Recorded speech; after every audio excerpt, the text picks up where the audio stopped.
Hello and good day, everyone. My name is Kyle Laugh, and welcome to the Laughing Horror Daily News Show. It's brought to you by the Laughing Horror Podcast, and today is Monday, March 20th, 2017, and we will be going over some of the news from over this past weekend. So starting off for our news this week, comic book artist Bernie Wrightson has passed away over the weekend after a battle with brain cancer. More so known for his work on horror comics, the likes of Clive Barker's Hellraiser, Tomb of Dracula, Night Terrors, Treehouse of Horrors, Frankenstein Alive Alive, and Web of Terror, among many more.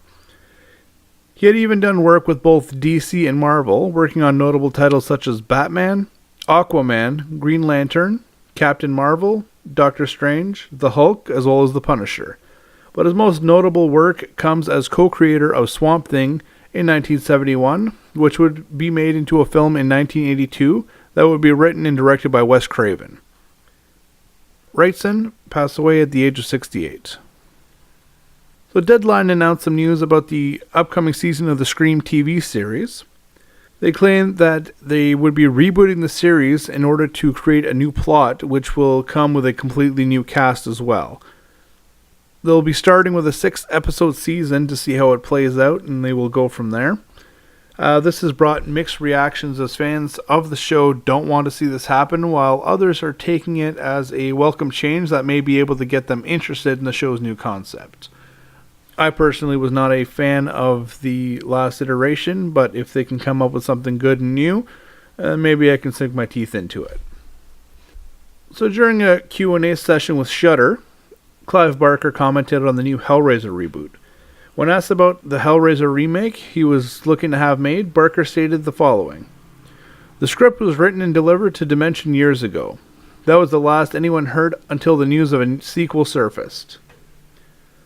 The sequel he's referring to is likely the upcoming Hellraiser Judgment, which has been said by the film star Paul T. Taylor that is to be released on March 28th, although nothing official has yet been announced by the studio or any other credible sources. There's also been some talk about it going to theater, but we've yet to see a trailer or once again any actual credible news in regards to this. Robert Englund took the stage at the Emerald City Comic Con on March 5th to speak to fans and answer questions. He gave out stories about his time on various sets of the Nightmare on Elm Street films, but things got interesting when a fan asked about a project entitled Freddy vs. Jason vs. Ash. Englund stated that he was interested in the project and even claimed that he was siding with Sam Raimi's request to have Ash be the sole survivor of the film, but mentioned that the studios didn't want to go through with it as Freddy had just taken a loss in the first crossover film. He was also asked about his thoughts on the Wishmaster series. This is what he had to say. I knew that we were on to something original. I think the Wishmaster movies deserved a little more respect. It's a great hook, and Andrew Divoff is terrific in those films. I thought it was just a great hook. A great gimmick for a franchise. That unfortunately did not go far enough, I think. I think there was probably at least one more to be made. Would have been really interesting. Following that, we've got some news coming from Fandango, as they spoke to Ridley Scott at South by Southwest. When asked about the Alien franchise, Scott was quoted as saying, "It will go Prometheus, Awakening, Covenant. Fairly integral where this colonization ship is on its way. If this is successful, meaning Covenant, and then the next one, and then there will definitely be 3 more. So, if correct, this means that the next Alien film title should be Awakening. The film, from the way that he's speaking, could fall between Prometheus and Covenant, but it could have just been a mix-up on his part while he was explaining it. If not, we could see a pre-sequel, if you will call it that.